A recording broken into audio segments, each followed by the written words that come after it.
Mark Levin here. Our number, 877-381-3811, 877-381-3811. I just wanted to mention our most advanced stealth fighter, loaded with cutting-edge technology that no other country has. One of them, on the USS Carl Vinson in the South China Sea, slipped off of the deck and sunk into the ocean. Now, according to the Daily Mail, and I've not seen this anywhere else, race to beat China to recover $100 million U.S. F-35 stealth fighter from bottom of South China Sea after it crash-landed on aircraft carrier USS Carl Vinson. I wouldn't say crash-landed, but in any event, it slipped off the deck and fell into the ocean. Fears secret technology from America's most advanced jet can fall into enemy hands. The Navy said the stealth fighter subsequently fell into the water with the landing mishap. It is packed with the latest technology and advances in radar deflecting design. It's currently in the South China Sea, taking part in exercises. The pilot safely ejected, rescued by helicopter. 7 were injured, 3 required evacuation. Now, it leaves the Navy, they write, with a complex salvage operation if it is to avoid its most sophisticated warplane falling into Chinese hands. Now, I must tell you, I am confounded here. Obviously, the Navy knows exactly where this jet fell into the ocean, right, Mr. Producer? Is there a reason why they don't effectively cordon off the area with other ships or monitor the area, like close up, in order to ensure that in fact the Chinese don't get to it? It carries an arrestor hook to help it land on aircraft carriers, and the expanded wingspan needed to be launched by catapult. As well as its radar-avoiding design, it is crammed with sensors that beam updates directly to the pilot's helmet. Last year, Britain appealed to the U.S. for help in finding an F-35B Lightning II that toppled from His Majesty's Queen Elizabeth into the Mediterranean during a failed takeoff. Fearing that Russia would try to salvage the jet and copy the technology, it was retrieved last month during a secret operation. U.S. Navy jet was part of a deployment designed to bolster American presence near Taiwan after China had buzzed the island's airspace. Let's see here. So that's the bottom line. The Pentagon said 2 U.S. Navy carrier strike groups led by the U.S. Carl Vinson and the U.S. Abraham Lincoln began operations in the South China Sea on Sunday. They entered the disputed sea for training as Taiwan reported a new Chinese Air Force incursion at the top of the waterway. The Vinson is supported by more than 5,000 crew members, 65 fixed and rotary wing aircraft. And that's the situation. Landing gear on the jet failed to extend, but instead of ejecting, the pilot decided to land the U.S.-made aircraft at an air base on its belly. That's another instance where there was a problem. We better hope to God they don't get this jet. And we better do everything humanly possible to make sure they don't get this jet. Or the Communist Chinese Air Force, by stealing our technology, will be able to advance its technology by 30 years without having invented a damn thing. And it is the technological edge that keeps us ahead of the enemy. So let us hope that's done, and done right, and done fast. We've talked about on this program, probably more than any other program, on Levin TV and on my Fox show, about the electrical grid. and how it is exposed to the enemy. Russia knows that our electrical grid is exposed. A cyber attack on the electrical grid can shut it down. Can shut it down. The communist Chinese have killer satellites that can take our satellites out and blind our military, the GPS systems that are used, including by the infantry in the field.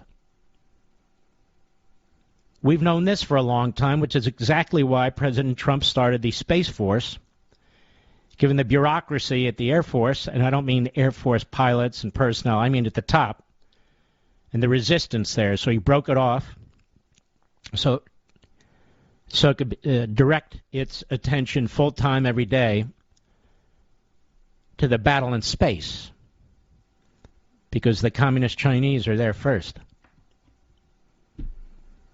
Very, very serious times. Very serious. The people say, why do we care about Ukraine? A lot of people say this. Why do we care about Ukraine? I think to myself, we're not really that stupid, are we? That we don't understand why we care about it? I spent a lot of time on that yesterday, as you know.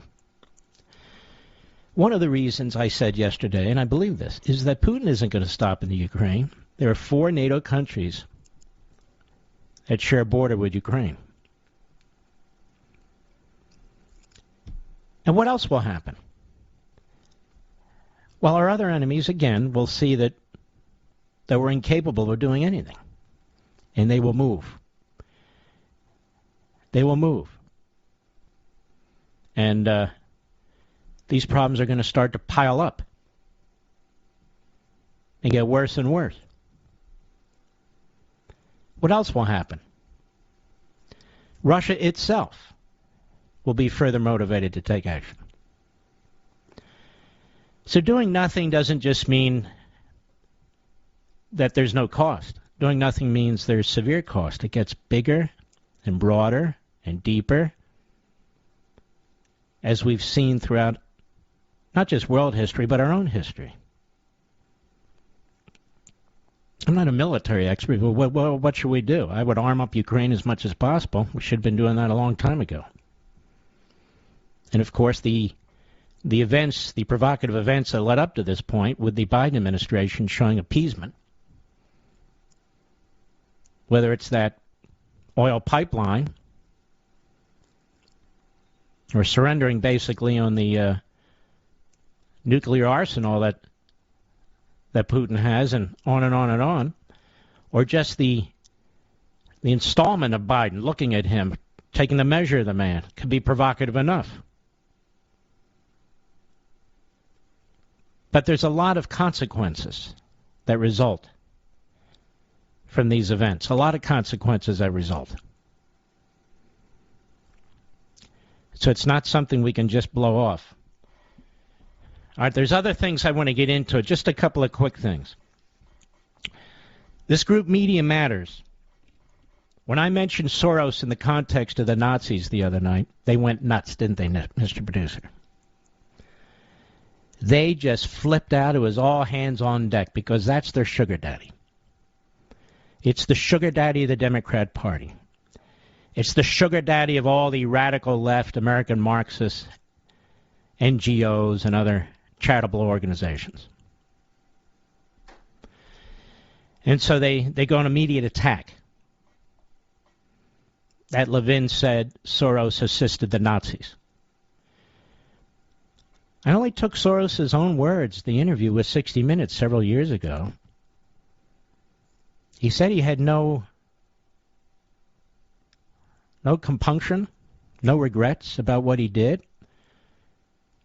His father was a well-to-do, fairly wealthy, I believe, attorney there in Hungary. He had a Nazi who was a Christian, at least born a Christian, act like he adopted his son, who they would then claim was Christian, and he would go door to door on behalf of the Nazis and steal the property of the Soros neighbors and others. He was asked if he had any regrets about it. He said no. He was asked, pretty much, when you think back on this, you know, again, my language, does it upset you? And pretty much he said no. How dare I reference him in context with the Nazis, Mr. Producer? But that really wasn't the point of the entire discussion. And Media Matters knows it, but they don't care. They'll defend Soros, and they'll smear anybody who dares to bring up his past. And how he did, in fact, work with his phony father in the taking of property from Jews. I assume that helped the Nazis. Why else do it? They've also defended Black Lives Matter. We talked about that. The Black Lives Matter chapter in Washington, D.C. said, why do we call cops who were shot heroic? Media Matters didn't have a problem with that. They don't have a problem with that. So that's the organization that so much of the media look at. They know they're filled with reprobates and miscreants and malcontents. They know they're an operation of the radical Marxist left in this country, and they shouldn't have a nonprofit, in my view, tax designation. But they do. But it doesn't matter. They're not investigated. They're not charged, are they? Lots more. I'll be right back. Mark Levin.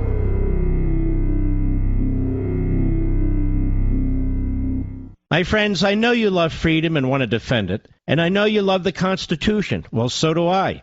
And it's the same with Hillsdale College, the best liberal arts college in America. Hillsdale's mission is pursuing truth and defending liberty. It gives its undergraduate and graduate students the best education, and it is working to make this education available to all. But today, I want to tell you about Hillsdale's free monthly speech digest of liberty. It's called Imprimis. Over 6 million households and businesses receive Imprimis for free every month, and you can join them by subscribing at levinforhillsdale.com. There are no strings attached. Generous donors who love freedom make it possible for Hillsdale to send Imprimis to you for free. Imprimis is one of my favorite publications. It's short, smart, useful, and fun. Start receiving your own free copy of this great digest of liberty. Visit levinforhillsdale.com. That's Levin for Hillsdale.com. levinforhillsdale.com.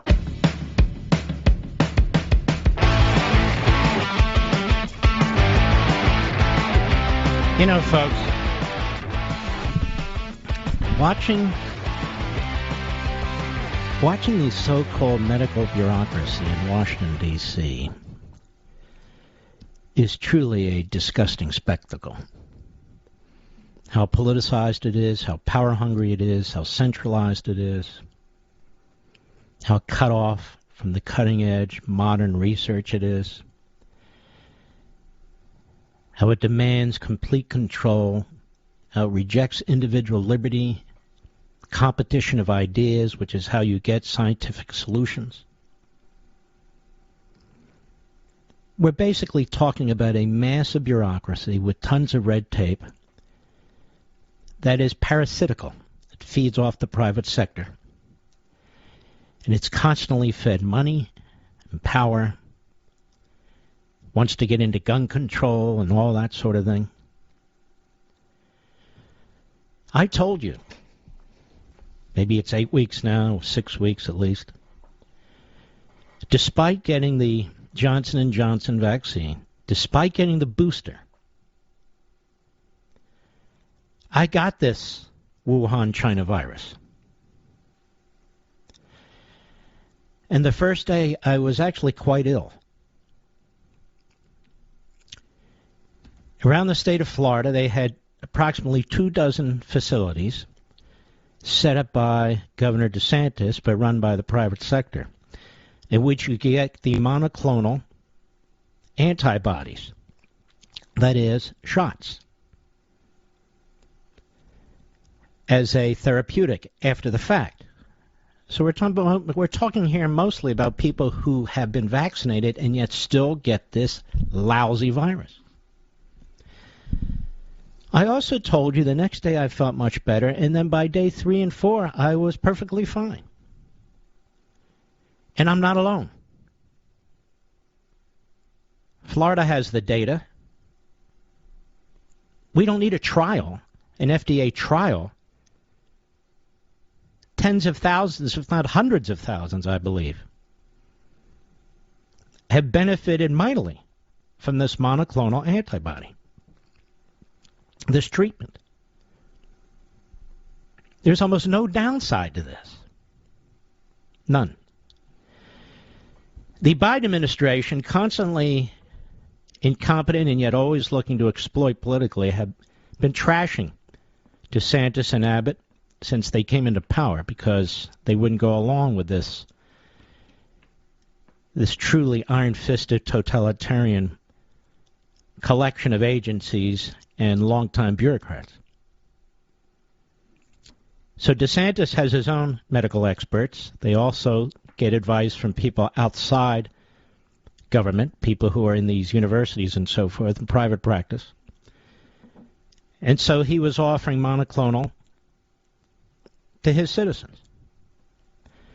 And it was working so well that Biden stepped in and decided the federal government would control its distribution and slashed the amount that Florida would get. DeSantis sued and he objected to what they were doing. Sued and objected. And so now they cut it off. Suddenly, without warning, the Biden administration and the FDA cut it off completely. I want to pursue this when we return.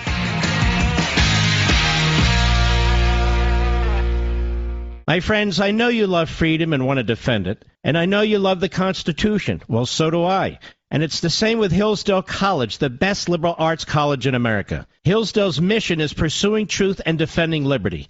It gives its undergraduate and graduate students the best education, and it is working to make this education available to all. But today, I want to tell you about Hillsdale's free monthly speech digest of liberty. It's called Imprimis. Over 6 million households and businesses receive Imprimis for free every month. And you can join them by subscribing at levinforhillsdale.com.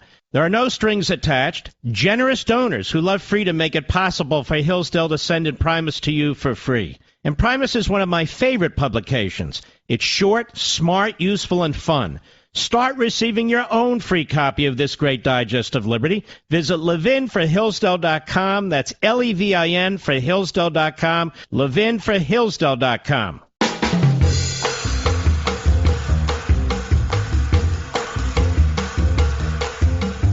Mark Levin, radio's principal patriot.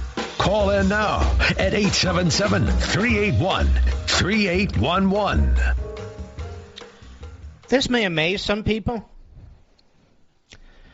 All medical knowledge does not reside in a couple of buildings in and around Washington, D.C. The NIH, the FDA, HHS, and so forth. All medical knowledge does not reside in one man, Anthony Fauci. We have many, many brilliant men and women working the front lines of medical science each and every day.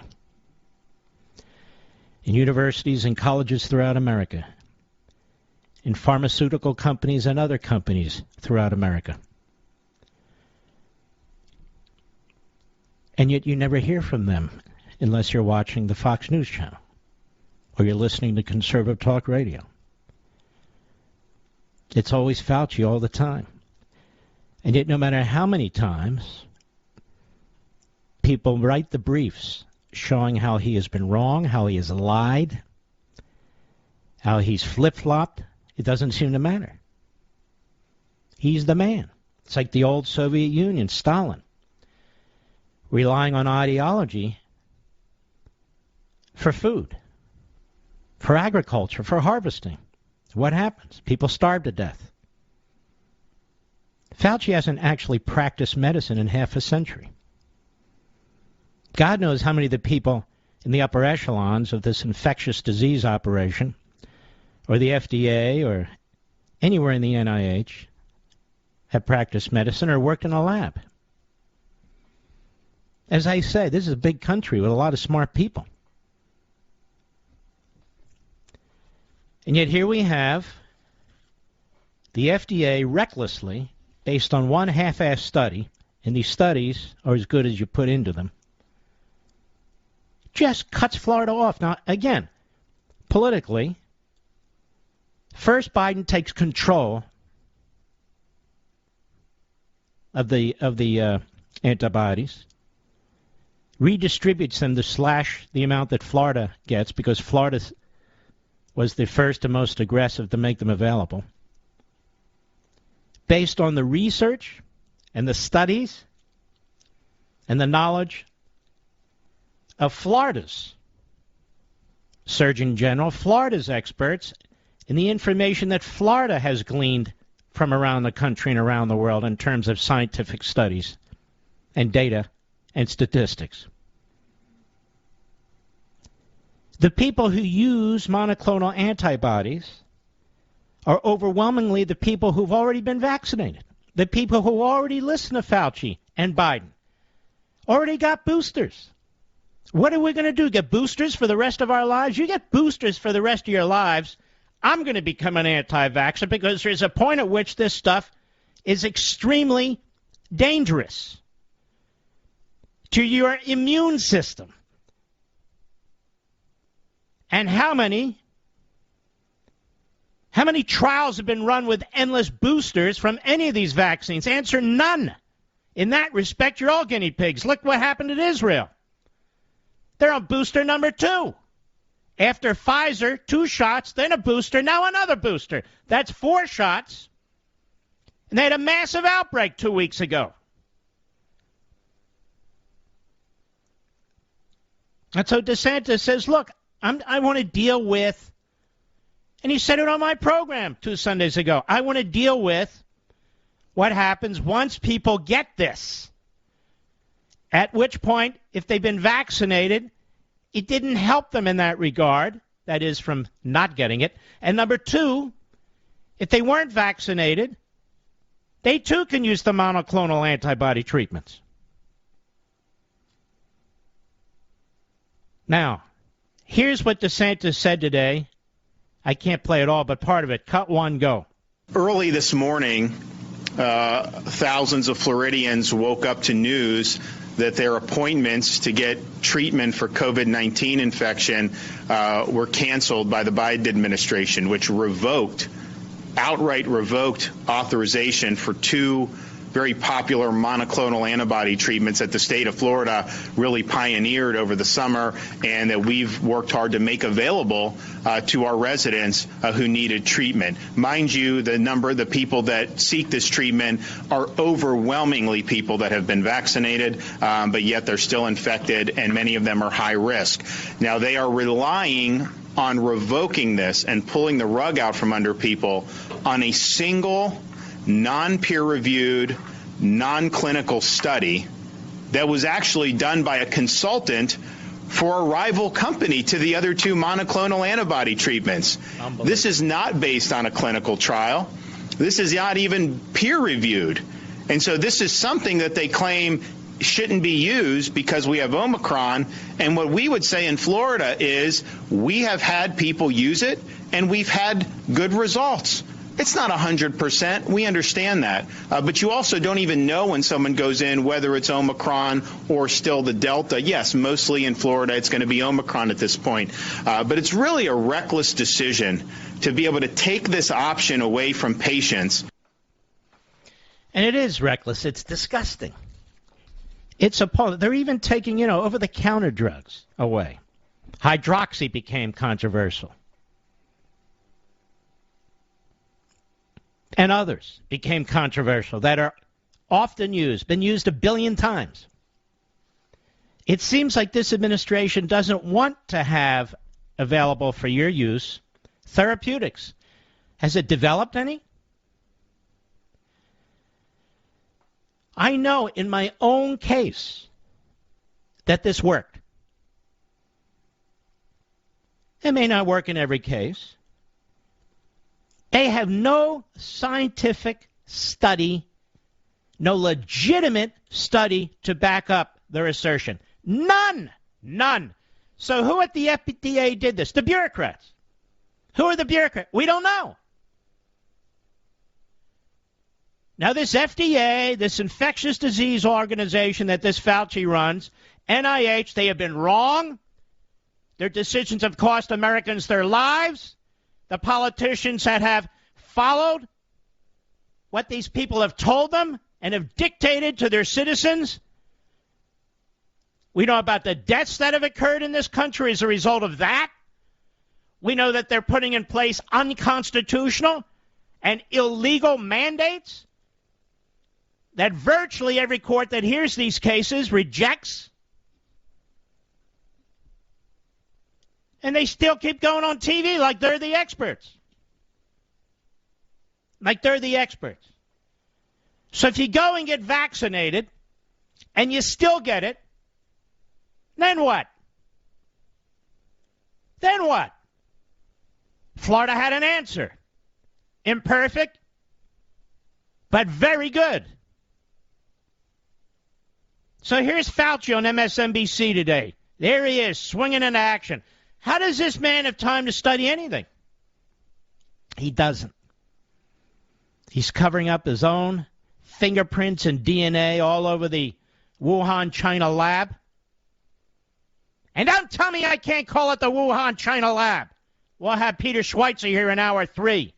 I'm not going to allow these individuals in politics and the culture who've been paid off by the communist Chinese or the organizations have to tell us what we can and cannot say.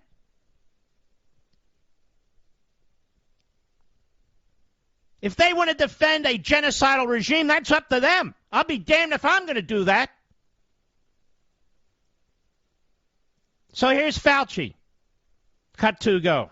Doctor, the FDA revoked the emergency use authorization for Regeneron and Eli Lilly COVID-19 antibody treatments, saying they're unlikely to work against Omicron. After the decision, Florida announced it's closing its monoclonal antibody sites. Talk to us about that decision. What about people who have COVID but not Omicron? Well, if you look in the United States, about 99% of the isolates are Omicron. So it would be extremely unusual for someone to still have a lingering Delta infection right now. So why are we wearing masks? Since Omicron is not deadly, it's not deadly. For the overwhelming majority of people, that is the vast majority of the population, you get flu-like symptoms. So a month ago when Omicron was breaking out, you had an Israeli scientist say, look, that means we're getting over Delta and the underlying virus. We're coming out of this. And Omicron is doing it. How come they didn't embrace that, Israeli scientists? How come they never embrace the cutting-edge scientists and experts from around the world? When the South African experts said, this is not a killer. This is a variant that's actually going to help. And they still shut down borders, and they still demanded that everybody get vaccinated. Everybody get vaccinated. We got mandates. We got vaccine cards. You have people with vaccine cards who vote but don't have to show their driver's license that they're voting legitimately. I mean, think about what they're doing to us, twisting our minds into pretzels here. Well, if the vast majority of cases are Omicron, why are you pushing the vaccines? Why are you pushing the masks? And of all people, little kids, who are the least likely to get any of it. They don't even make any sense anymore. Not that they ever did. Go ahead. I think a month or two ago that was different when Omicron was replacing Delta. But now if you look at the When Omicron was replacing Delta, you never said that. I said it here thanks to this guy in Israel who's looked at a hell of a lot more cases and patients and data than you have, Fauci. He's the one who first said that. Tiny little country. And we all have to listen to Fauci, for God's sakes. Go ahead. Country, they're very, very high. I mean, literally close to 100% of the isolates now are Omicron. And that's the reason why the FDA made that decision, since these two monoclonal antibodies don't work against Omicron. How do you know? Where's your study? Like the governor of Florida said, this guy's sharp, DeSantis. He's not like Kemp in Georgia. This guy is smart. He studies the data at night, DeSantis. How do I know? Because I asked him. His people get all the information that they can. That's how he makes his decisions. He's not like Biden sitting there chewing on his gum and then wondering why his mouth hurts. Go ahead. Not be a good idea to administer to anyone, because all you'll have is the risk of a potential adverse effect with essentially no benefit. And what's the great risk? There is none. There is none. These are antibodies. They're not chemical toxins. What's the great risk? There is none. So here we go again. Here we go again. We're going to follow Fauci right off the cliff. Is that it? Get vaccinated and wear the mask. Even though did he not just say, America, that virtually 100% of the cases are Omicron? Didn't he say that, Rich? Is this vaccine created for Omicron, Rich? No. No, it's not. Makes no sense. None of this makes any sense whatsoever. I'll be right back. Mark Levin.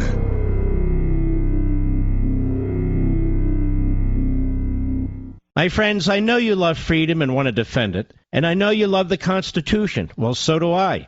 And it's the same with Hillsdale College, the best liberal arts college in America. Hillsdale's mission is pursuing truth and defending liberty. It gives its undergraduate and graduate students the best education, and it is working to make this education available to all. But today, I want to tell you about Hillsdale's free monthly speech digest of liberty.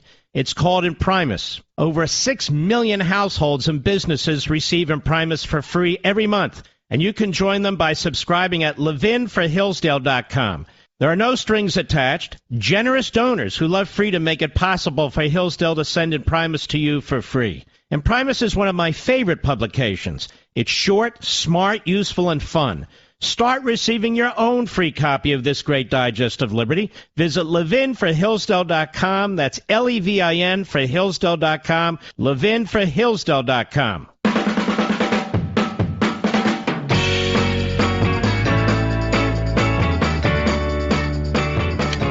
It breaks your heart to watch how these people,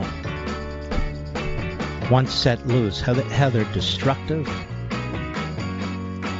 It really does. Whether it's politicians or these so-called experts and bureaucracy. Look what's happened in this country in the last year. Look what's happened, and the media embrace these people. They embrace Fauci.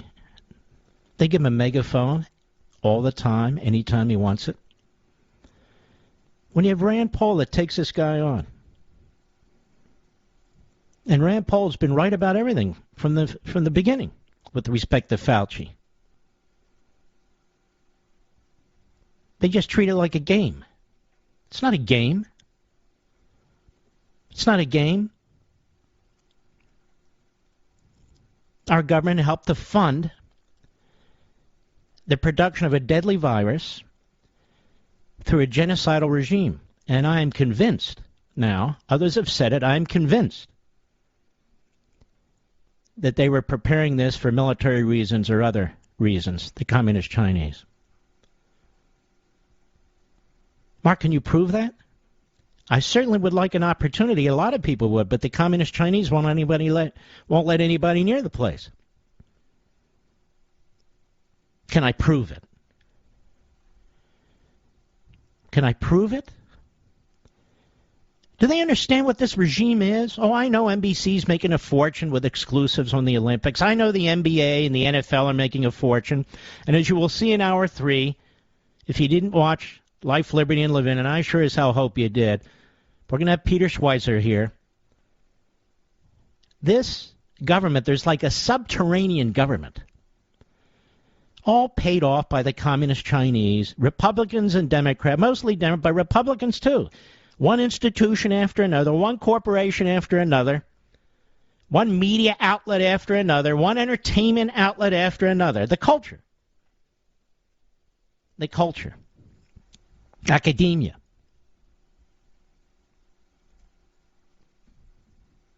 That's why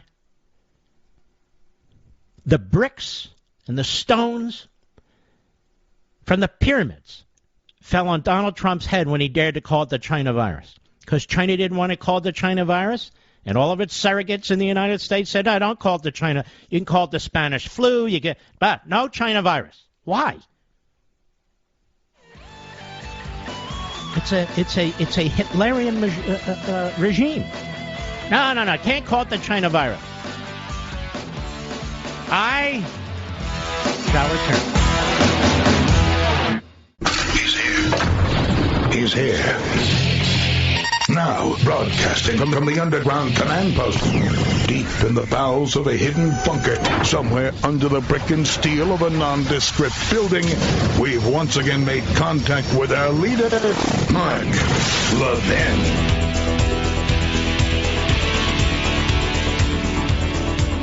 Hello, America. Mark Levin here. Our number, 877-381-3811, 877-381-3811. You know, I'll meet the depressed. I got to watch my tongue with this. This is schmucktad, I guess. Did you notice he was wearing a tie and a jacket, Mr. Producer? Yeah. Looked like he should be selling popcorn in a movie theater, but that's just me, and I think those guys are hard workers, as a matter of fact. Butter, yes or no?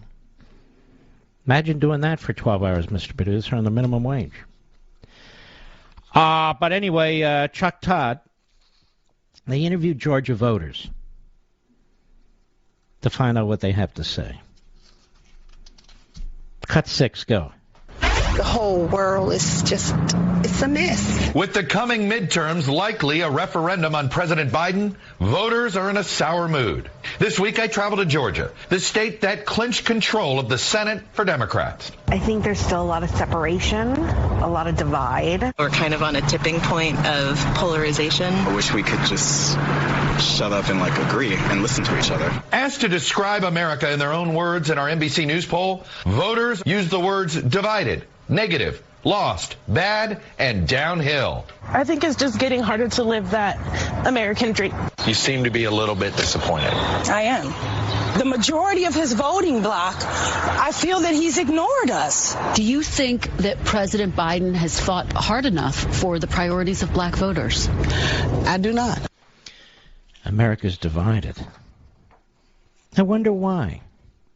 Because over on MSNBC, the sister station of NBC, MSNBC, which Chuck Todd appears on repeatedly, so does Michael Eric Dyson. Professor Michael Eric Dyson. And his initials spell backward Dem, D-E-M. But he's worse than that. He's a radical kook, American Marxist, in my humble opinion. You wonder why America's divided. Well, maybe because they give kooks like MedDem, Professor Michael Eric Dyson, a platform. Here he is on Saturday. Cut 8, go. It is a shame and atrocious that 13% of Republicans believe that the election was stolen. This is the trumpeting of a Trump who refuses to accept the fact that he lost fair and square. And so the big lie has been amplified in states even that Mr. Trump went after. when you think about Arizona or Georgia or even in Pennsylvania. These Republican strongholds, at least in terms of the officials there, said, no, we are not the ones who engaged in stratagems of suppression and that the vote couldn't be trusted. But here we find out, as soon as the votes have been certified and democracy took place in a reasonable fashion, they turn around to introduce laws that will powerfully suppress the vote of African American people. And we know, for instance, among many Republicans, they have the same outlook that Mitch McConnell does. He said that African Americans vote in the same numbers that Americans do. Wait a minute. When were we part of a different nation? When were black people part of an other congregation of voices who were outside of the precincts and providence of American democracy? We know that there is a sense of black people as the other, and these stratagems, deployed by Republicans reveal their beliefs essentially about black citizenship not being legitimate. Got that, folks? Why all the division? Why all the hatred? Why all the race baiting? Well, you just heard it here. You just heard it here. Now, this guy, in many ways, is intellectually schizophrenic. On the one hand, he talks about America as a country worth saving, as a country that black people belong to. On the other hand, he talks about a white-dominant American society. He embraces critical race theory. A society that needs to be turned inside out, upside down, and all around. In other words, he's incoherent. He's incomprehensible. Not because he says stratagem rather than strategies, but because he's incomprehensible. Whether he uses 5 syllables in a word or 1. Why? Why the division? Why the division, Professor? Meanwhile, like Meet the Depressed, over there at, what do they call that? Deface the Nation, they had voters on to... Isn't it amazing, Mr. Producer, that both of these Sunday shows on the same Sunday, at the same time, had the same format? Is that not amazing? It's like one heard that the other is going to actually talk to the people. Well, we want to be a network of the people, too. Here we are with Margaret Brennan. Who's she? I don't know, but she runs this Meet the Depressed. They talk to voters, too. Cut 7, go. We are a year into unified Democratic control of the House, of the Senate, of the executive branch. Of the media. Go ahead. Differently. Do you feel that Washington understands what all of you are experiencing out there? Beth is shaking her head no. I mean, so many of you are. But have you always felt that way? Or is there a new level of sort of skepticism about Washington? Yeah, I think so. I really had such high hopes for this administration when they came in. And it's just been one disaster after another. Afghanistan, inflation, take your pick. I just don't understand. I thought this was going to be a president for the people, of the people. And I just feel like it's one, hurdle after another that we all have to climb. Chelsea, I saw you raise your hand. I do agree that fundamentally for me, nothing has changed. I think that I am more skeptical now. My life has not improved. COVID has not improved. Biden has not, stuck to any of his promises. I don't think anyone in Washington is really for working people. And that has been so clear this year. Wow, so why are the media doing this, ladies and gentlemen? The week before, they weren't saying these things. Why are the media doing this? They're not going to stick to this, folks. Remember January 6th, how they actually celebrated it? Remember that? They're not going to stick to this. They throw this out now and then, as I said, to try and show we're very balanced here, We're very balanced. Do you hear the helicopter coming, Mr. Producer? Does anybody hear it? Do you hear it? Listen, everybody.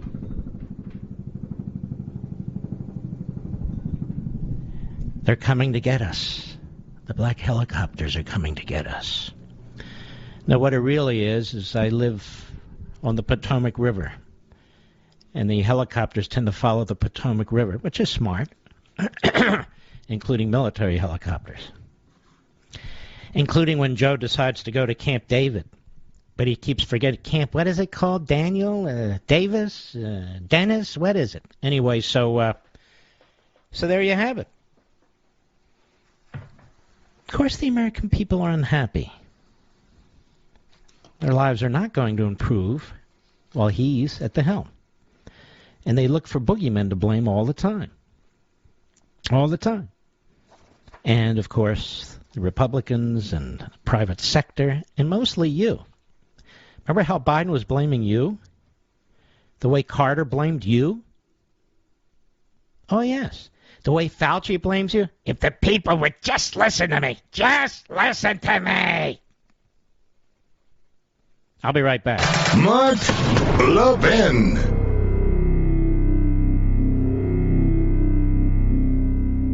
Over 2,000 of you, my listeners, made the switch from overpriced wireless carriers to Pure Talk over the past few months. We want the rest of you to join us and to see what we're talking about. If you're with AT&T and Verizon or T-Mobile, your family could save over $800 a year just by switching to Pure Talk. You get great coverage, you can keep your phone and your number, and you'll save a fortune. Pure Talk is the top-rated wireless company by Consumer Affairs, with the absolute best consumer service team based right here in America. Does that sound good? Well, it gets better. Right now, get unlimited talk, text, and 6 gigs of data, just $30 a month. And if you go over on data, they don't charge you for it. They don't care.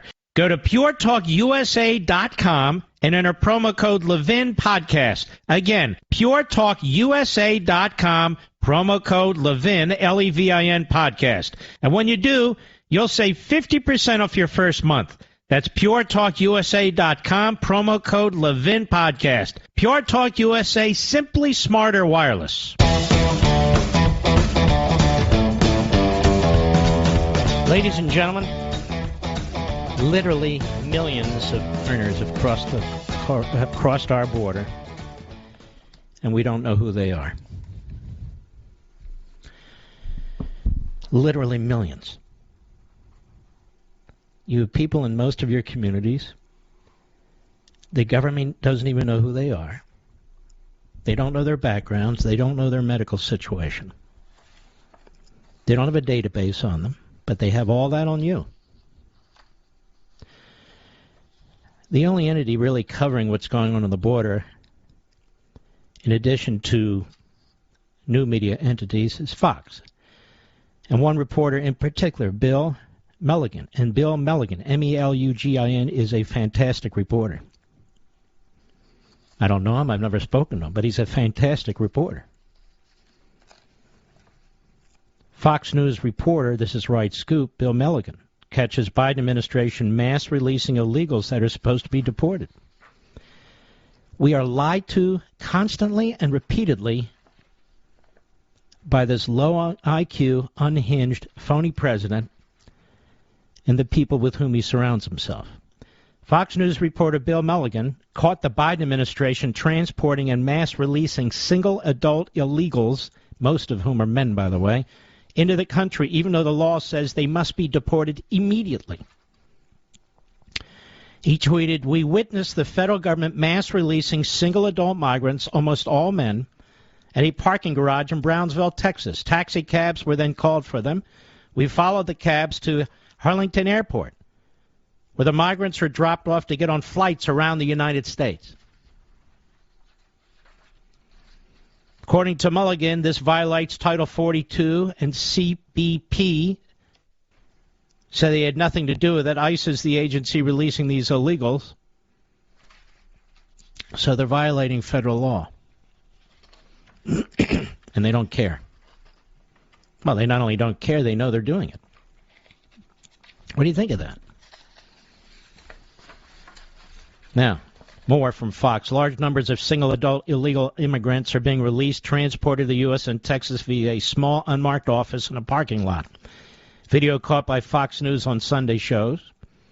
Fox News footage shows several federally contracted buses dropping off dozens of mostly male migrants at a parking garage in Brownsville, Texas. Black tarps were set up with a makeshift sign that said Border Patrol drop-off above it.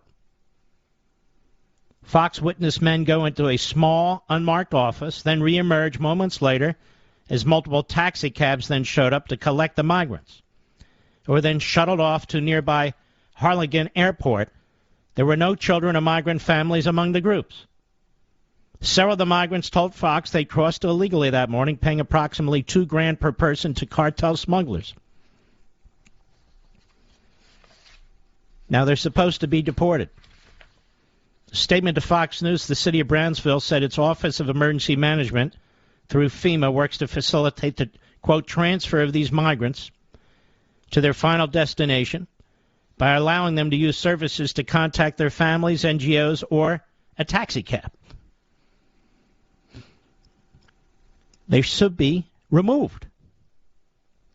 Confirmed the parking garage serves as a staging area for migrants to be given travel information to, quote, facilitate their transfer to their final destinations, unquote. Folks, they're settling and resettling these people all throughout the United States. We don't know who they are. They're in no database. We don't know the situation at all. Of course, those coming across include murderers and rapists, and child predators. I mean, this to fail to represent the American people in their best interest is just incredible. The reason you have an entire system set up is for the very reason that you're supposed to be able to track who's coming, why they're coming, and if they're a net positive to your society. Customs and Border Protection said its agency was not involved in the release. An Immigration and Customs Enforcement source, ICE, who viewed the footage, said they believed it was an ICE release. No, it's a Biden release.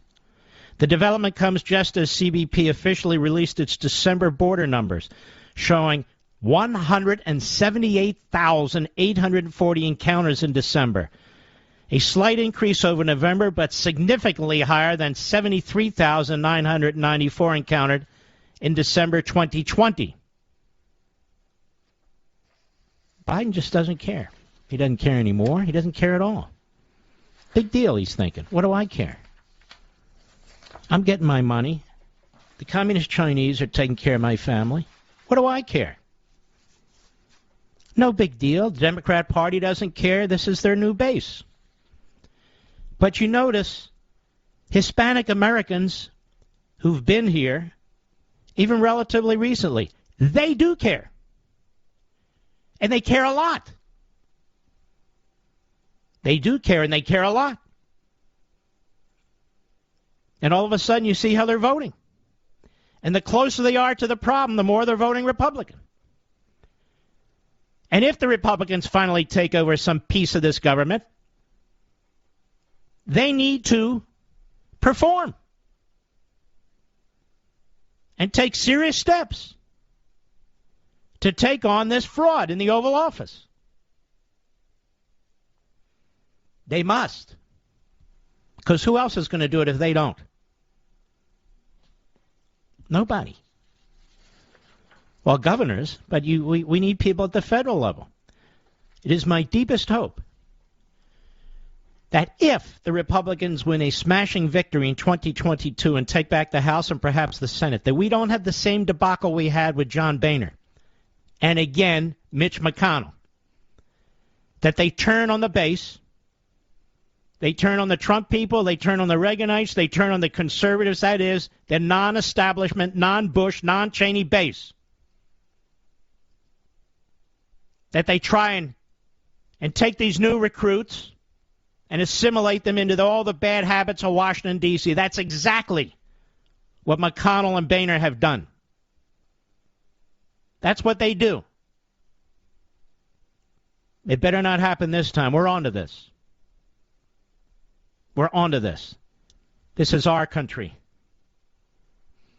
This is our economic system. This is our America. And it doesn't belong to the lobbyists. Well, it may right now, but it better not continue.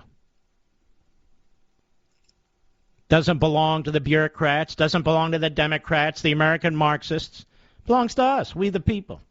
Well, you know, the schools, the classroom, they don't belong to the parents and the citizenry general. They sure as hell do. They try and take your guns, they try to take your school, they try and take your property in the form of confiscatory taxes. They try and take your speech and your freedom of association and your right to protest. I can count all the violent riots day after day after day that took place in the summer of 2020 by elements associated with Biden, the Democrat Party, and promoted by the media. Hundreds. You can't count hundreds with Republicans, conservatives, patriots. They can talk about January 6th. What other date do they want to talk about? None. Because there is no other date. I'll be right back.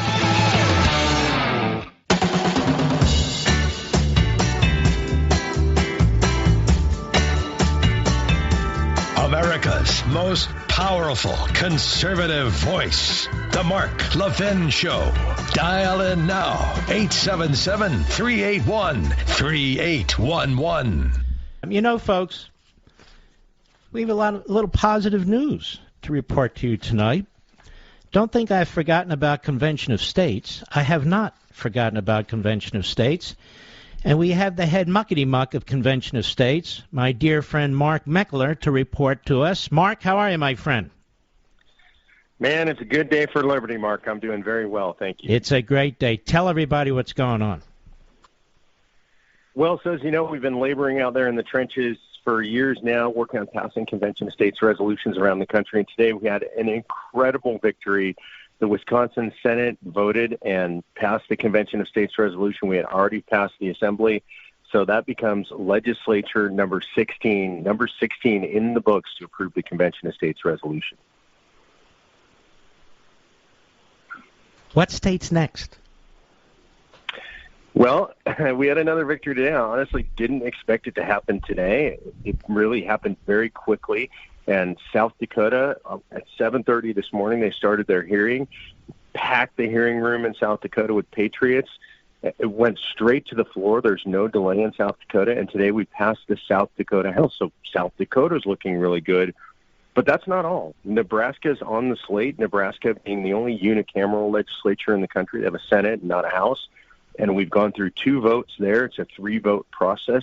We expect to have our 3rd vote by the end of the week in Nebraska, and that would make Nebraska state number 17, and we would cross the halfway mark. What would you like this very patriotic and intelligent audience that supports largely Convention of States to do with respect to Nebraska if Nebraska has this key vote this week? What can we do?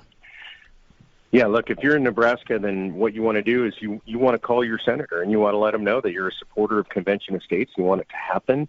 And if they do that, then that puts them on record. It puts a little bit of extra pressure on their senators. I think the same thing can be said. We're going to go over to the Senate in South Dakota. It's going to be a tight vote over there. If they're in South Dakota, they should call their senators there. And by the way, Mark, we're close and also in South Carolina. We've passed one House, and we've already passed the House of Representatives there, and we'll be moving in the Senate shortly. So if you're in South Carolina, call your senator, let them know that you're in support. This is moving all over the country right now. The momentum is just extraordinary. Because if not now, when, Mark Meckler? This is really the only institutional solution. And the framers talked about this. They talked about this as a critical process for avoiding violence, that when the people really need to speak up and stand up, this is the way they're supposed to do it. And this has pretty much been done under the radar. So once the left gets a little bit more educated about this, they're going to go crazy, as they always do. So it's important. We got 3 states, you said, on the hook here. Nebraska's up next. Idaho's close. South Carolina's close. Nebraska. What's that? South Dakota, I'm sorry. Yep. and then South Carolina. I think those are the next three. So this is very, very important, and this is very doable. And Mark, I got to tell you a story because I was on the floor of today in Iowa. I was personally in Iowa in the legislature. One of our sponsors, Representative Wills, was walking me through the House of Representatives. He stopped to drop something off on his desk. They don't have offices, just desks on the floor of the legislature.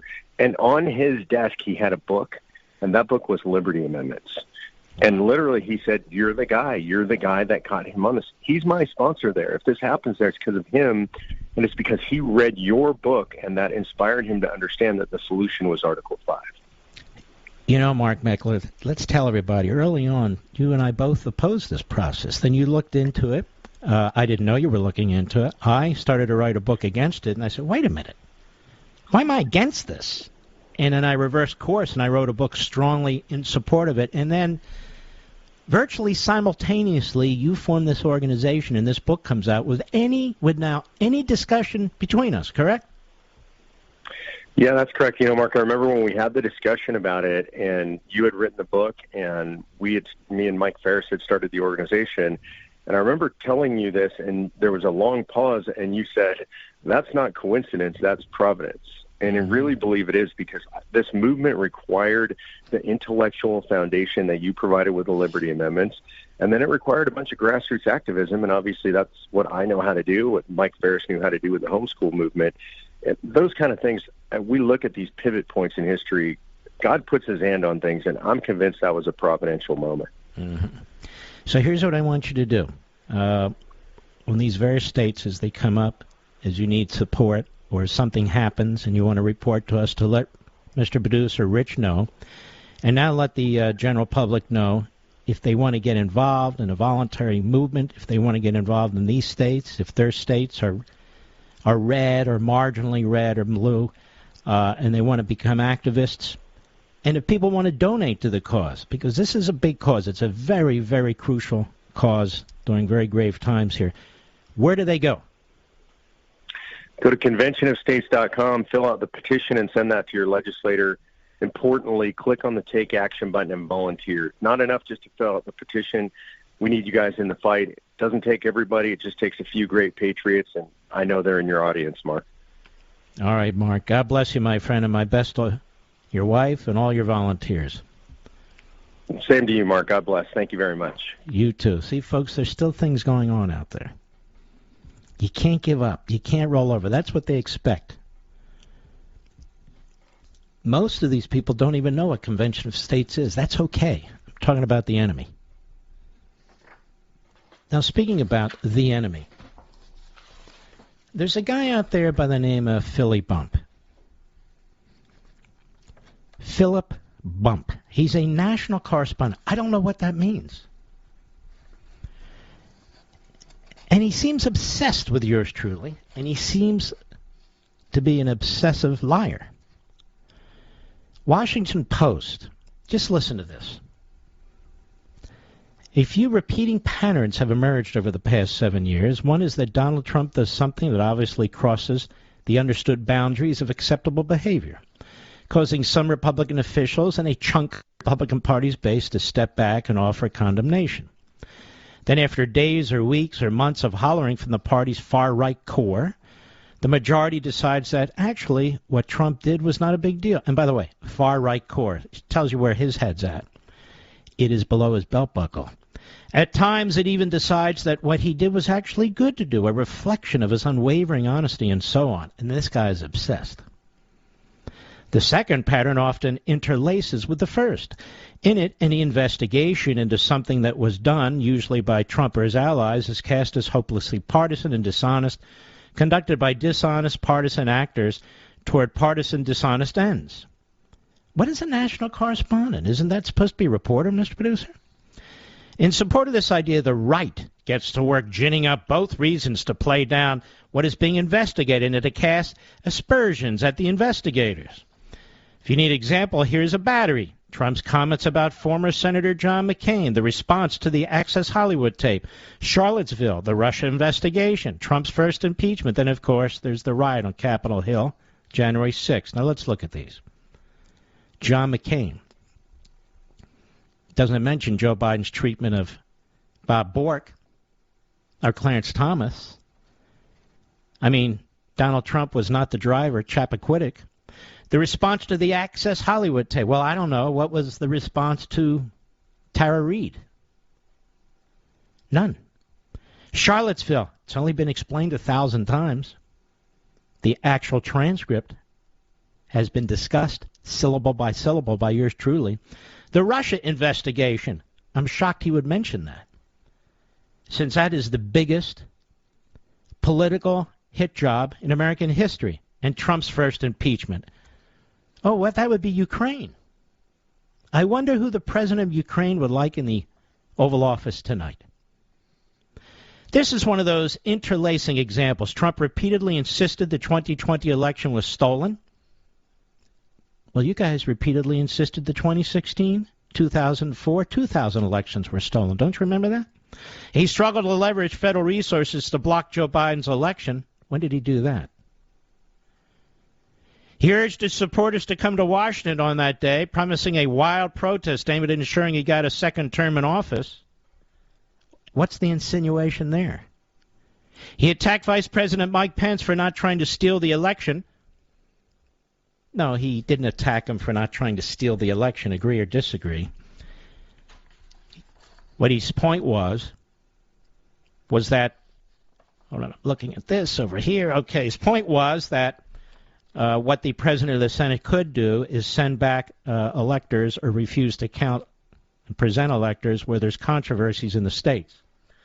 And what Philly Bump has never written about and discussed is the federal Constitution and who gets to decide election changes. Why don't you write about that, Philly? But we move down to this.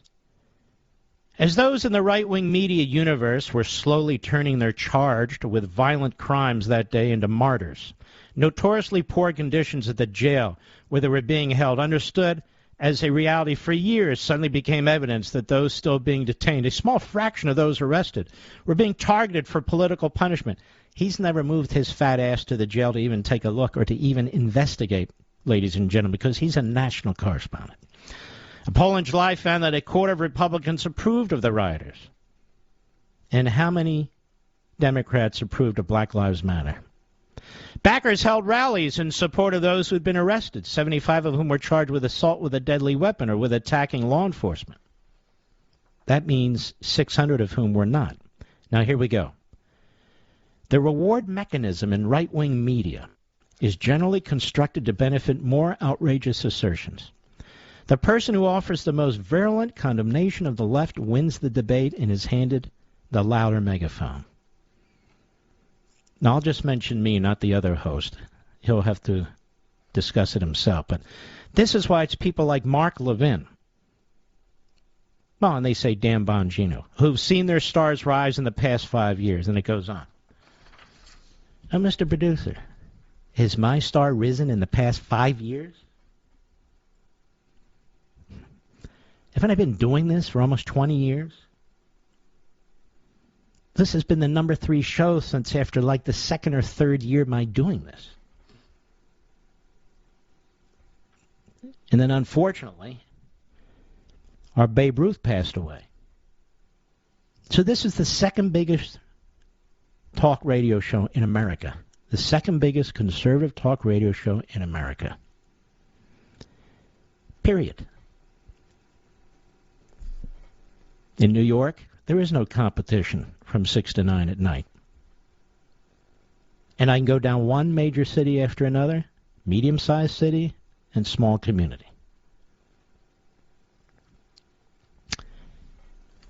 I've written now 9 books, the last 7 of which have been first New York Times books. In my Fox show, finally I get some Fox executives who write and say, wow, those are terrific ratings. Sunday night up against unbelievable football games. Unbelievable football games. Buffalo and Kansas City. And there were others too. We had the highest rating Sunday night of cable news talk, of cable news. And the second highest on Fox. And I'm up against football. No, it's not the last 5 years, you slob. It's not the last 5 years, Philly. No wonder the Washington Compost hires you as its national correspondent. They like people who deceive, who spin with low IQs. You're a national correspondent. It's unbelievable. You shouldn't even be a weekly newspaper editor for the classifieds. I'll be right back. Mark Levin.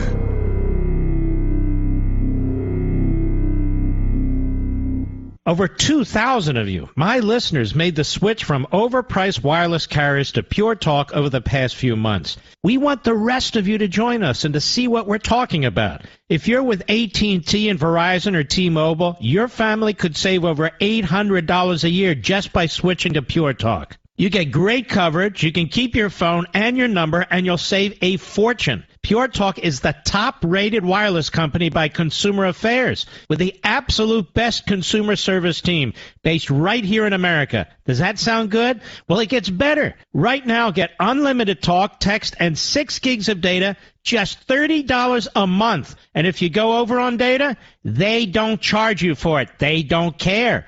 Go to puretalkusa.com and enter promo code Levin Podcast. Again, puretalkusa.com, promo code Levin, Levin Podcast. And when you do, you'll save 50% off your first month.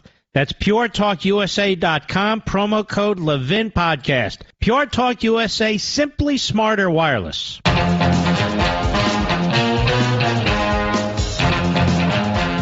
I've been doing, not a lot, but as you know, if you're a regular listener, a couple of these long-form interviews on radio, because they're not done either. Typically, when a broadcaster has a guest on, they do a quick segment, a hit and run, and they move on, and that's that.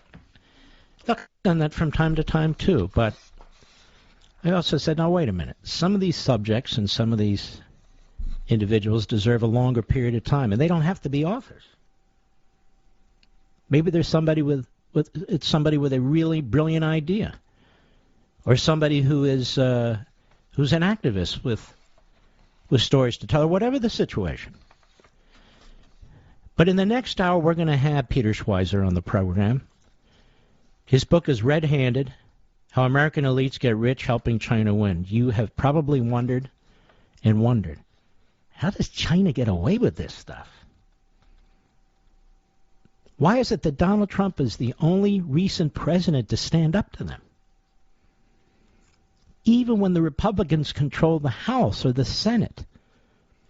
You know, in his prior book, Profiles in Corruption, you know, he had Mitch McConnell and the family that he's with, and how they have all these ties to communist China and the freight system. In this book, he talks about Boehner and Pelosi. There you are. The Democrat speaker and the Republican speaker. And he's got brand new information on the Bidens, so you'll want to stick with us. He's here. Now, broadcasting from the underground command post, deep in the bowels of a hidden bunker, somewhere under the brick and steel of a nondescript building, we've once again made contact with our leader, Mark Levin.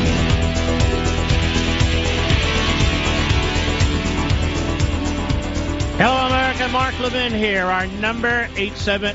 Don't leave. Stay with me. You're going to wish that you did if you don't. 877-381-3811.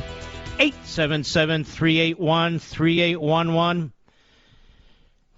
Peter Schweizer is unique in modern America. He's a real reporter. A real reporter.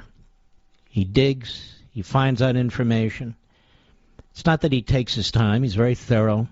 You can see at the back of this brand new book, Red-Handed, which is #1 on Amazon, the sources that he uses. I do the same thing. It's very important if you're an author to make these sources available to the reader, particularly when he's involved in this sort of thing.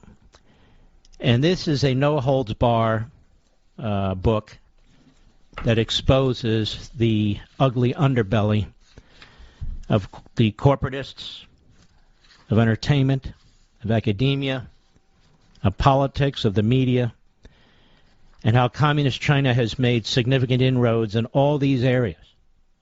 Buying power and influence, and now it's come to a head. And he talks about the Bidens in the book. He talks about the Bush family, the Trudeau family. He talks about higher education and Wall Street, Capitol Hill and Silicon Valley. So we're not going to be able to cover all of it, but I want to cover some. That's for sure. The book is red-handed. Peter Schweitzer, how are you, my friend? I'm great, Mark. Always terrific to be with you. Thanks for having me.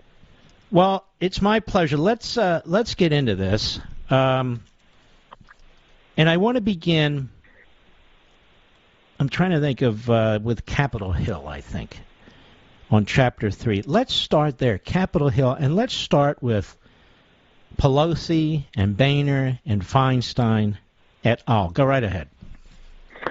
Yeah, I mean, this has been a target for the Chinese intelligence and the Communist Party for a long time. And what they do is they basically provide cash rewards in the form of business deals and consulting deals with politicians in the United States. So you take Dianne Feinstein, senator, who was chairman of the Senate Intelligence Committee for many years. Her husband, Richard Blum, did hundreds of millions of dollars with deals in China with state-backed companies. And this was all going on while she was charting our foreign policy. And as I quote in the book, she was very apologetic. She compared the Tiananmen Square massacre, where an estimated 10,000 Chinese civilians were killed. Some of them were just run over with tanks.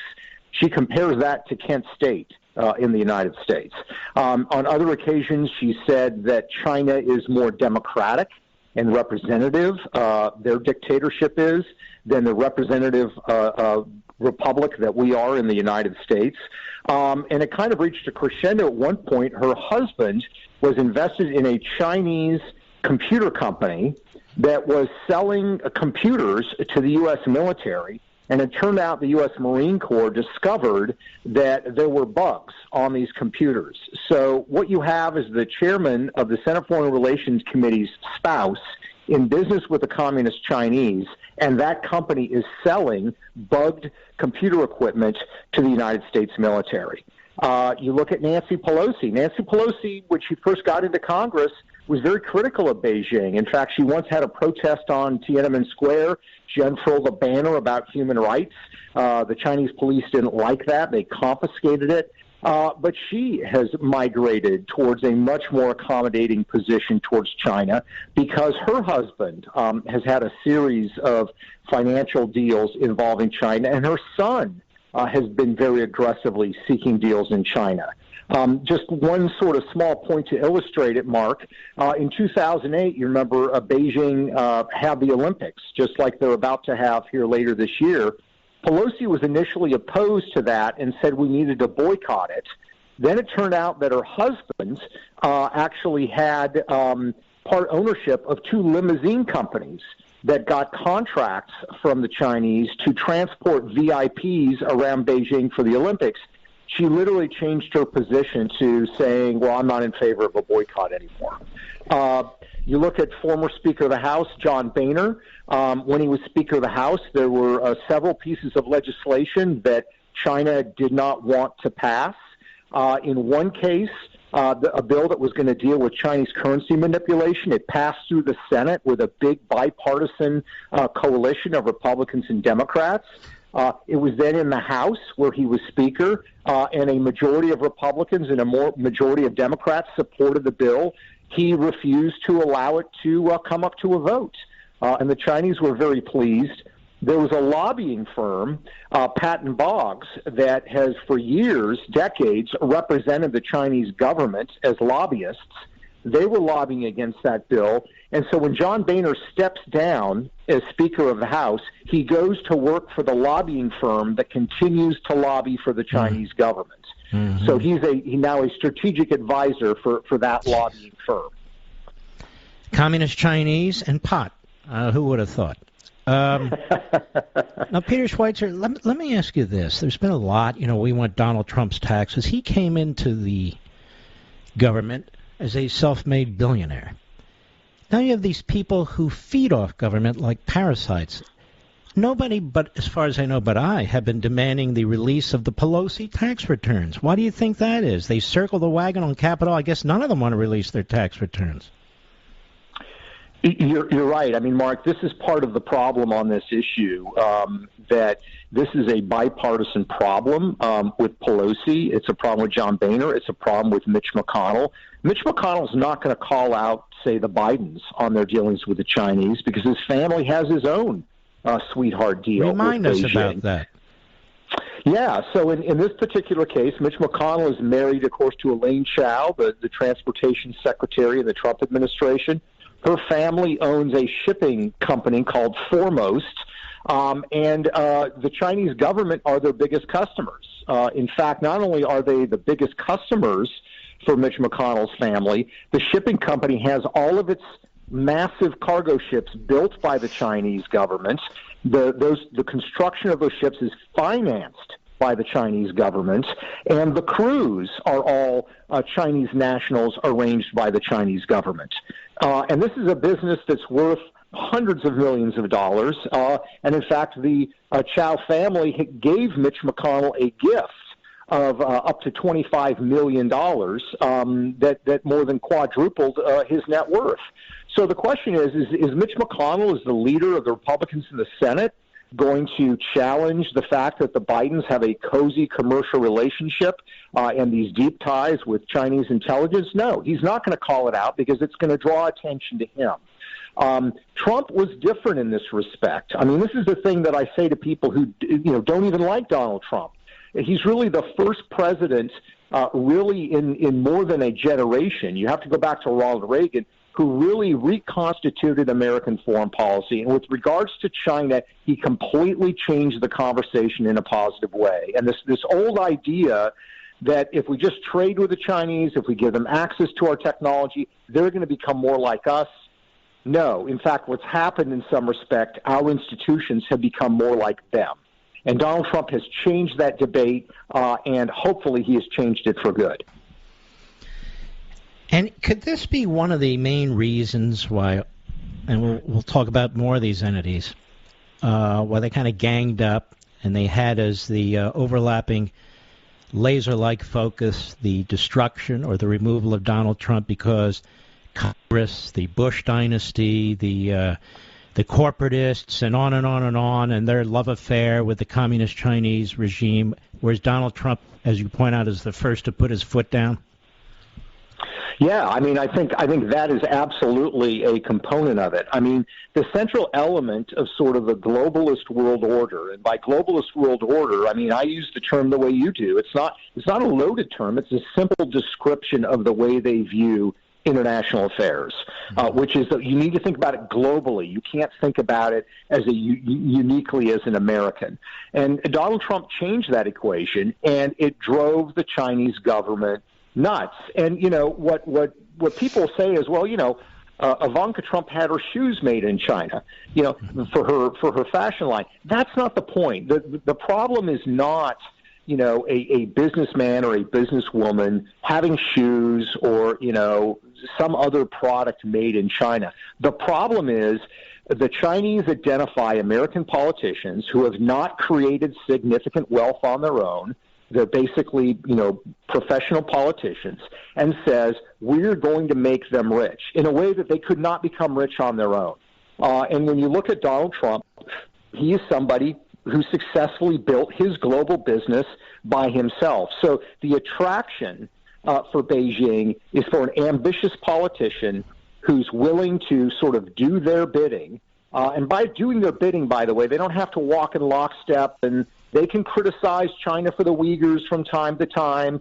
The bottom line is they have to make sure that Beijing gets access to American capital and gets access to American technology. That's the kind of person they're looking for, and they will get in business with them, and they will make them wealthy. The book is called Red-Handed, How American Elites Get Rich, Helping China Win. You can get it on Amazon.com as I speak. You can have it delivered to you tomorrow. You can have it on any major retail bookstore. The book is out today. Oh, yes, it's brand new today. So you're definitely going to want to read about this. It gets even beyond what we're going to be able to discuss tonight. Bill Gates, sports, LeBron James, and others. And as he goes through this, really a hot knife through butter. And you and your folks really do an unbelievable job. It's really it is bulletproof. It is immune to the usual kinds of attacks, which is why you're not going to be popular on most of these Sunday shows or news platform shows, because they don't want to hear about it, because they've thrown in too. When we come back, the Bushes, the Bidens, I'll be right back. Mark Levin.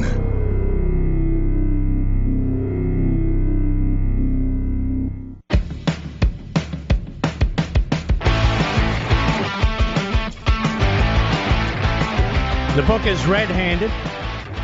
Peter Schweitzer is the superb author of the book. It's #1 on Amazon as I speak. Peter, tell us about the connections between the Bush dynasty and communist China. Yeah, this is a classic example, Mark, of how Beijing loves to form alliances with political families, multi-generational. And I have a chapter in the book about the Trudeau family in Canada and the Bushes. And the Bushes' relationship with Beijing really began in the 1970s when George H.W. Bush was the U.S. representative to China. He then became vice president under the great President Ronald Reagan.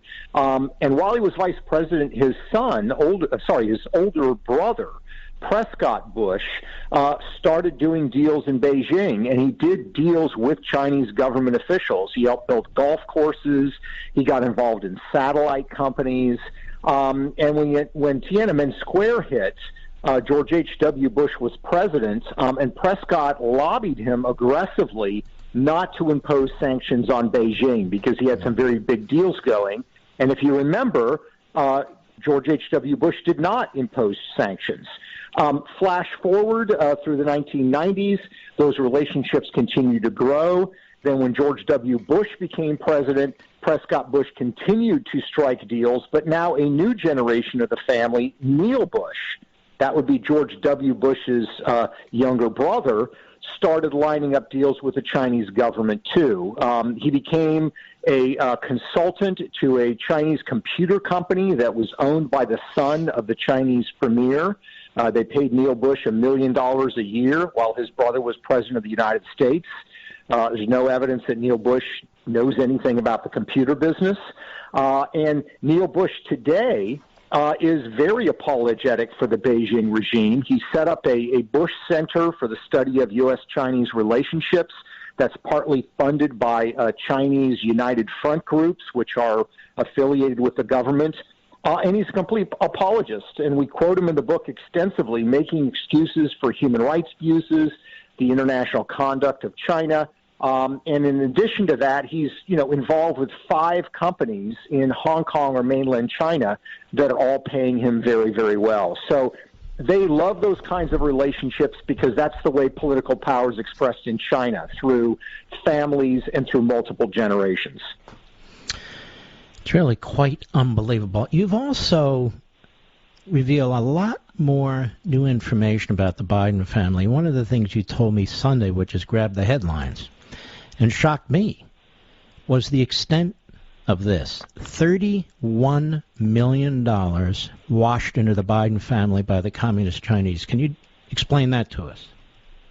Yeah, so the Biden family has a series of deals involving 5 Chinese businessmen. And what is troubling, Mark, is not just the $31 million, the fact that all 5 of the businessmen involved in those deals have ties to the highest levels of Chinese intelligence. So, we're not talking here so much anymore just about corruption. We're talking about compromise. We're talking about people who, I would argue, are under the thumb or under the influence of China because of that relationship. One of those is a deal valued around $20 million that is this private equity fund where he was put on the board of directors, meaning Hunter Biden. His valuation from that is $20 million. That deal was put together by two businessmen, one named Che Feng, who at the time he arranged this for Hunter Biden, was business partners with the vice minister of the Ministry for State Security in China. This is the individual. His name was Ma Jian, who's responsible for foreign intelligence recruitment. Why that didn't set off alarm bells, who knows? The other businessman involved in that deal, he also transferred another $5 million to another one of Hunter's businesses, is a guy named Mr. Zhao. Mr. Zhao was business partners with the daughter of the former Minister of State Security. This is the person in charge of the entire spy apparatus in China. Then finally, there's another $6 million that comes from a gentleman named Yi. He sends Hunter Biden and James Biden, Joe Biden's brother, $6 million. Yi is very interesting because his company called CEFC was housed at the time in a section of China that is controlled by the Chinese military, and Mr. Yi had been the head of a united front group that is funded by the People's Liberation Army of China before he started this company. So very troubling relationships. The other thing to add, Mark, real quick, is that Joe Biden and Hunter Biden have blurred finances. So even though it's Hunter Biden that takes this money in, there's lots of evidence we present in the book that Joe Biden himself personally benefited because money flowed to Joe Biden during this time, too. This is just amazing, and yet you see the multiple homes Joe Biden has. He's got a very large home on the ocean in Delaware, and yes, Delaware does have some beachfront, Rehoboth and Bethany and so forth. He's got a very large home in the Wilmington, Delaware area. He owns other properties and so forth, and this is a man who went in the Senate without two nickels to rub together, and he's been there his entire life. He had 2 years where he gave speeches and so forth, but he acquires this wealth. And I want to underscore with you when we come back, Hunter Biden, he's making a lot of money. How exactly did Joe Biden benefit from that? We'll be right back.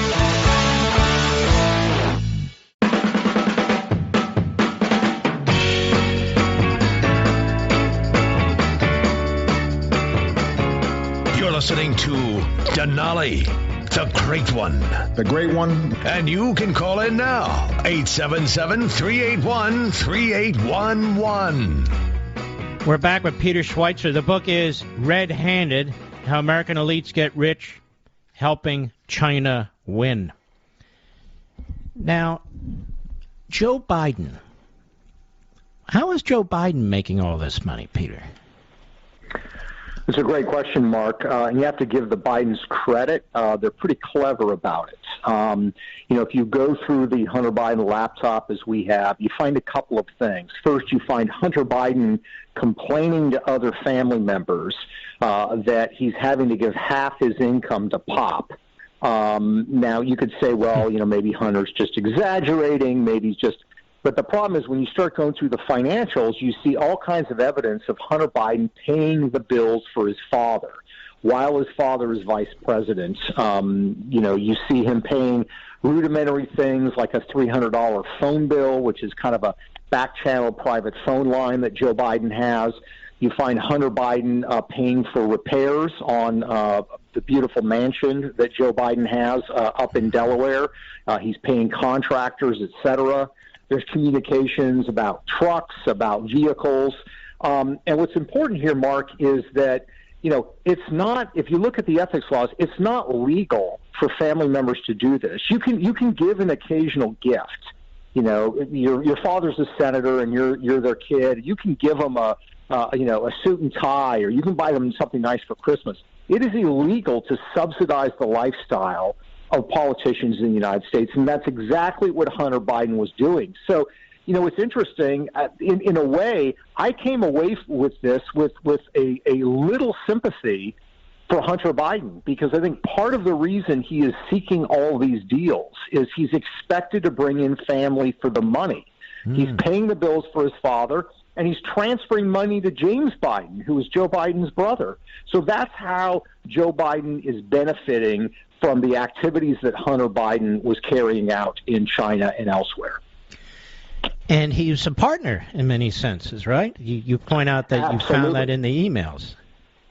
Yeah, exactly. So you find that when Hunter needs to bring Chinese friends or associates or whatever you want to call them, clients, government officials, and he needs to get into the Obama White House, he makes it happen. And we found instances where Chinese government officials came into the White House for a series of meetings. The White House visitor logs do not reflect any meeting with Joe Biden. But when you go back and look at the Chinese websites of these officials, they report that they met with Joe Biden. So what you see here is a series of off-the-books meetings that Joe Biden is having with his son's business partners, friends, or government officials that are closely connected. Mm-hmm. The other thing to add, Mark, is that Hunter Biden does something very strange in 2014. He's doing all these deals in China, connected with all these businessmen who are linked to Chinese intelligence. He goes to the U.S. Secret Service and says, I do not want protection when I travel overseas. I don't want anybody traveling with me, which should be a huge red flag. And the reason is, of course, he didn't want the Secret Service to know what he was doing, where he was going. He didn't want the federal government to know who he was doing business with. So all of this cries out for investigation by the FBI, by congressional committees, etc. This is absolutely incredible. We used to rely on major publications to do this kind of digging, even if they were liberal. Right. Or these magazine shows like 60 Minutes, and they certainly would take a book like yours and interview you and go through this stuff and see if it's accurate. You don't even get that kind of attention, do you? You lay it out here. It's just like Hunter Biden's laptop. It's handed basically to the media, and other than the New York Post, they censor it, and big tech rejects it. It's just shocking, is it not? It is. And look, I say this, Mark, as somebody who has done 2 stories with 60 Minutes on CBS, where I was the person that brought the material. I've been there, but the media has really changed. It has really shifted. Those were stories in the early 2010s, and what you see in the media is increasingly they don't view themselves as institutions designed to convey information so the public can make up their own mind. They feel it's their responsibility to pick and choose what people are exposed to and what people are supposed to think. And part of the problem with big tech, especially as it relates to this subject, is the biggest names in big tech are neck deep with Beijing. They help them with technological research that enhances the Chinese military. They praise the regime. It's really the most powerful people in the tech world, in government, and on Wall Street are doing the bidding for Beijing, and it's out in the open, and nobody's paid attention to it until this book. Well, let's keep rolling here. LeBron James. LeBron James is obviously a iconic basketball player, but he's out there trashing Republicans, trashing the Georgia legislature, trashing President Trump. He is eyeball high with the communist Chinese, isn't he? He is absolutely, Mark. I mean, people are probably familiar with the Houston Rockets general manager who tweeted something about Hong Kong and got fired, and LeBron James criticized him. That's probably the most well-known. But actually, LeBron James has a very long history of being silent when it comes to China. And the reason is because he not only has the deal with Nike, and Nike does a lot of business in China, he's got a series of other deals. People don't realize he has a line of shoes that are released only in China. He's got lines of shoes that are released in the United States, but they first get a release to the elite in China. Wow. This is a concentrated market for LeBron James. When he does media projects and films, he has partnerships with the Chinese state media that distributes his media products in China. And what this means is for a long time, he has brushed away and ignored Chinese human rights violations. Mark, you probably remember this is, 12, 15 years ago, the crisis in Darfur in Sudan, where black Christians in the south of the country were being massacred by those from the Arabic north, and the government was slaughtering hundreds of thousands of black Africans. Well, this was going on, and there was a petition launched in the NBA to get players to sign on, and it became a big movement on all the teams.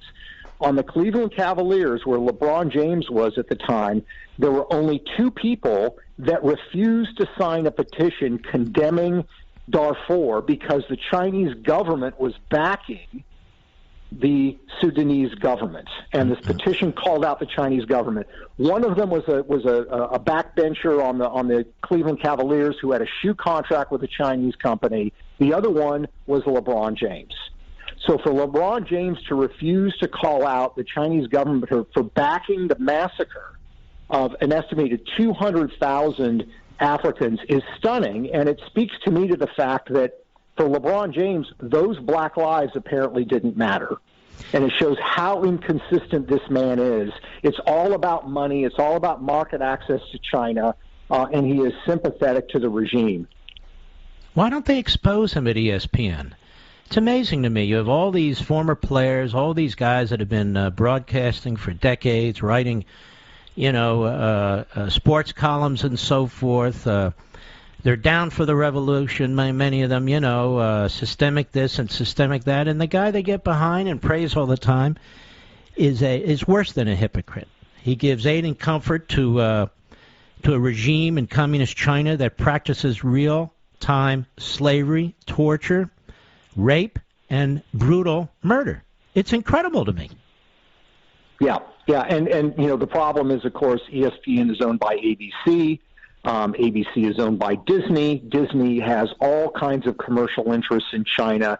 You have these corporations that quake in their boots and do the bidding of Beijing because they want this market access, and they don't care of the implications. We talked about this on Sunday on your show about corporations and executives used to have a sense of they were American companies, and they had a responsibility beyond just their businesses and doing business overseas. That is completely gone, and you're not going to get executives from major corporations to say anything critical of China. They're going to look the other way, and in fact, a lot of them in Silicon Valley are going to do joint projects with the Chinese government that end up strengthening that regime so they can challenge American military might. It's just shocking and frankly disgusting. Believe me when I tell you, Peter, that I'm sorry this interview has to come to an end. There's so much more in this book. Folks, you're going to have to read it. And that's a good thing, or you can get the audio or however you wish to do it. It's #1 on Amazon for a reason. I'm going to strongly encourage you to grab a copy of this. If you want to know why there is so much corruption in this government, if you want to know why China's gotten away with what China's gotten away with, read the book. Read the book. They've taken the time to go through it. And we've got to know who is who now, and Peter helps us do it. Peter Schweitzer, the book is Red-Handed, How American Elites Get Rich, Helping China Win. You can get it on Amazon.com right now. It's there at #1, or any reputable retail store. Thank you, my friend. Excellent job. Thanks so much, Mark. I always enjoy it. All right, take care of yourself. He's a national treasure, just like James O'Keefe. This is very, very, very important book. I'm telling you. And many of you actually did watch it Sunday night. Despite football, Mr. Producer, we had a audience share of almost 1.7 million, which is massive when we're up against football. The second highest on Fox on Sunday, including shows that weren't up against football. And I cannot tell you how blessed I am to have you folks out there. You care about your country.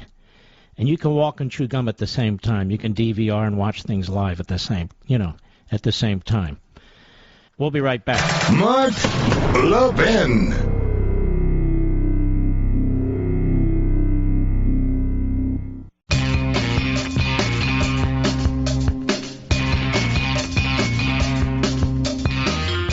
Ron in Albee, Virginia. I know where that is, right next to Middleburg, on the great WMAL. How are you? Hey, Greg. Good evening, sir. Thanks for taking my call. I'm unfortunately, or maybe fortunately, a regular person. That's a good thing, but we're always looking for the hostiles. They're more fun sometimes, yes, sir.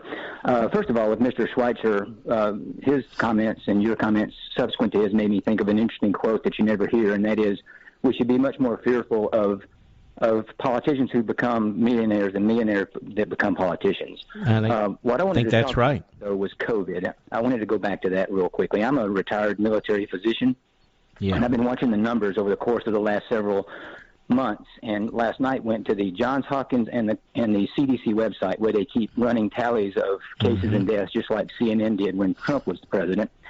And if you do the simple, there's three kinds of people in the world: those that are good at math and those that aren't. If you do the very simple math and do deaths divided by cases on both websites, the current quote-unquote mortality rate is 1.2%, about the same as the flu. Furthermore, if you go to the Johns Hopkins website, they're keeping a 28-day tally, and when you do that same math, the death rate, mortality rate, whatever you want to call it, is currently at about 0.25%. So these are numbers that are public. Very easily accessible. What you're saying is we're effectively through the hard part of this virus. Yes, sir. 1,000%. Mm-hmm. I think you're 100% right. Anyone talk about it, and it's. I think it's a very clear indication. Yes, there are more cases, but as Dr. Fauci said, they're mostly Omicron, which it clearly indicates that, or the numbers clearly indicate that it's much less lethal. While it may be more contagious, much less lethal. Therefore, Therefore, so what? Normal. Right. Because so why not go back to? So why do they keep pushing vaccines still and masks? I don't get it. Because it deflects from discussions on the economy, discussions on China, and whatever else Brandon doesn't want to talk about. Mm-hmm. No, I think you're 100% correct. All right, my friend, and thank you for your service. Appreciate that. All right, Mr. Producer. What is that? All right, who do we have there? Where in Florida? It's a big state. Okay, where in Florida? Jack, Tampa, Florida. How are you, Jack? Mark, I'm freezing cold in the rain. But go right ahead, my friend. Can you hear me? Mm-hmm. Hello? Yes, sir. Go. Hello? Okay. I'm freezing cold in the rain, but I've been trying to get through to you for some time. But you, 2 weeks ago, I think, were mentioning how people were going to be talking about how all these countries are thousands of miles away and no strategic interest and so forth. But the real common denominator to me between Afghanistan... Quickly, you got 10 seconds. Okay. Is what's America's word worth? Something That's quite true, too, isn't it? Absolutely. We salute our armed forces, police officers, firefighters, and emergency personnel. And I want to thank all of you wonderful, wonderful patriots. We'll do this again tomorrow. Please join me. I'll see you then.